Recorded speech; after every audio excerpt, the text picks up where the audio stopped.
É cada vez mais frequente a realização de procedimentos estéticos invasivos feitos por profissionais não habilitados, aumentando os riscos de erros que podem ser irreversíveis.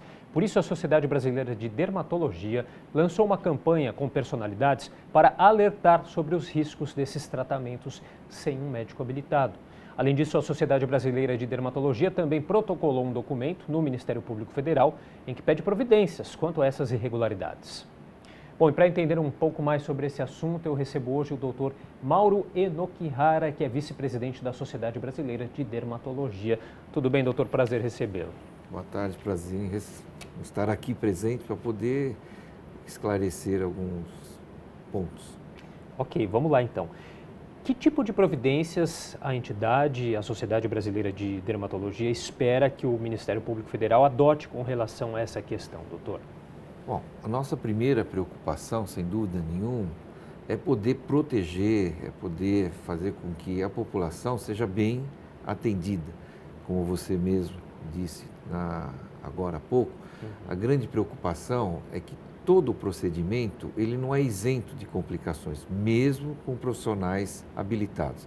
Agora, imagina, certo, um profissional não habilitado fazendo procedimentos em locais inadequados, né? Existe toda uma legislação com relação à vigilância sanitária, os aparelhos que a Anvisa, né, libera. Então, tem toda uma questão. E, muitas vezes, o que a gente percebe é que isso não acontece e, obviamente, a população corre o risco de poder estar sujeito a essas complicações. Então, esse é o intuito da Sociedade Brasileira de Dermatologia, como outras sociedades médicas, tá? De uma certa forma, se preocupar em proteger a população. Quando a gente fala de profissionais habilitados, né? Que profissionais que a gente está falando? Quais são esses profissionais que podem realizar esses tipos de procedimentos estéticos? Olha, a gama de procedimentos estéticos, a gente sabe que é bem ampla, é grande, tá? Então, depende muito que tipo de procedimento que o cliente ou o paciente vá se expor. Então, o que acaba acontecendo? A esteticista, por exemplo, existem a habilidade para se fazer limpeza de pele, algumas coisas nesse sentido, inclusive a utilização de aparelhos, mas aparelhos apropriados, lasers, por exemplo, de baixa frequência, onde não há invasão. Então, a própria lei do ato médico, na tentativa de se proteger a população, listou uma série de procedimentos que podem e que devem ser feitos por profissionais médicos, por exemplo.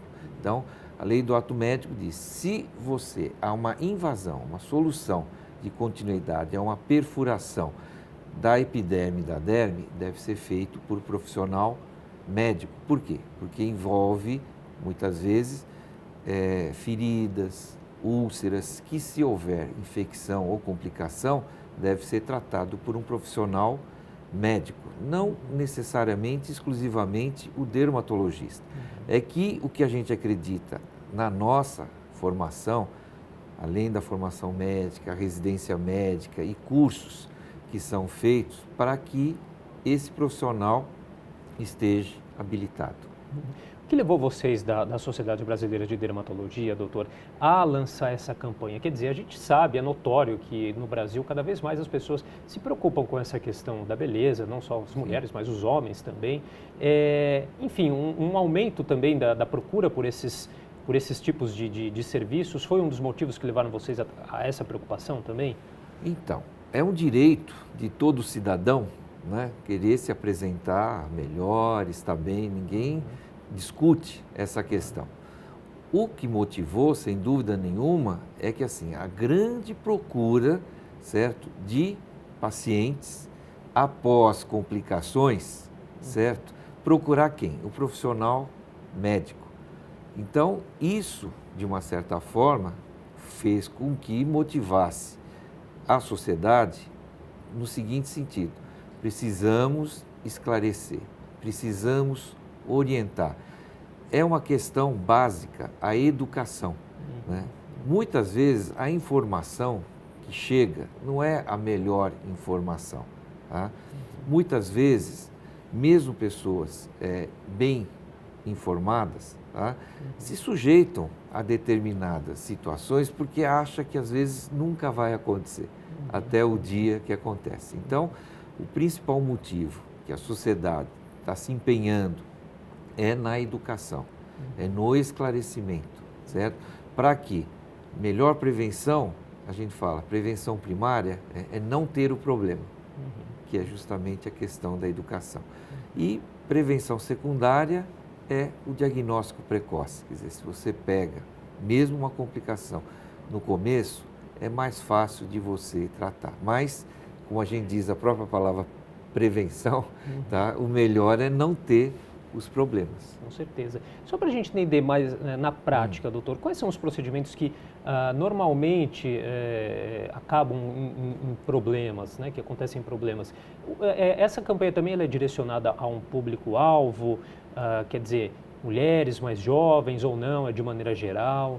Olha, essa campanha, ela visa, quer dizer, população, óbvio, né, são mais as mulheres. Os homens também procuram procedimentos estéticos, mas são mais as mulheres. Tá? Muitas vezes é a vulgarização de determinados procedimentos, que inclusive a gente pode ter acesso hoje por causa da internet, né? Então você coloca lá toxina, né? Você coloca lá preenchimento e surge uma série de vídeos, né? Muitas vezes de maneira não adequada, tá? E que profissionais, né, acham que às vezes é fácil, vão olhar e vão reproduzir, né? Quando toda há necessidade de um conhecimento de anatomia, de fisiologia, né? Então, na prática, o que acaba acontecendo? É uma certa vulgarização. Por quê? Porque acha que nunca vai acontecer, até o dia que acontece.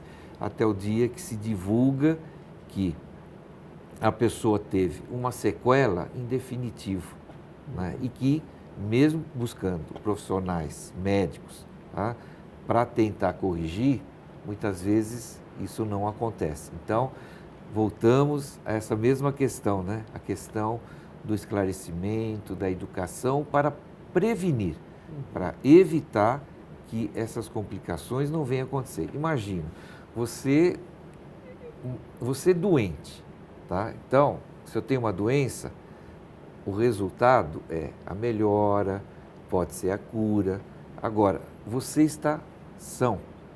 De repente, você faz um procedimento e ganha um problema, né?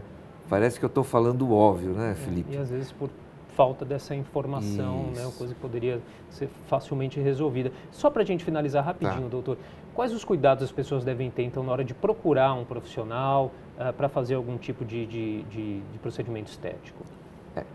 Como eu havia colocado, assim, procedimentos estéticos existem inúmeros, né? Então, procedimentos que vão desde, que a gente fala assim, poucos invasivos até cirurgias, né? Que precisa de internação, hospitalar e tudo mais.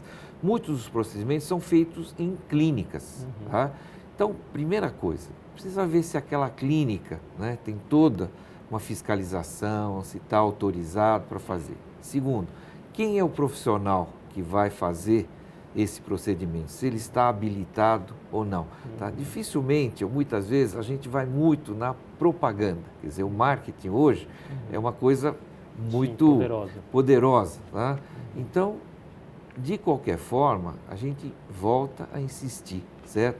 Então, a vulgarização dos procedimentos, tanto toxina, preenchimento, que se fala, microagulhamento, estou citando alguns exemplos, lasers. Então, tem lasers e lasers, quer dizer, tem lasers que são seguros na mão de todos os profissionais habilitados e lasers que são específicos para determinados profissionais. Então, tem que ter vigilância, tem que ter Anvisa, né?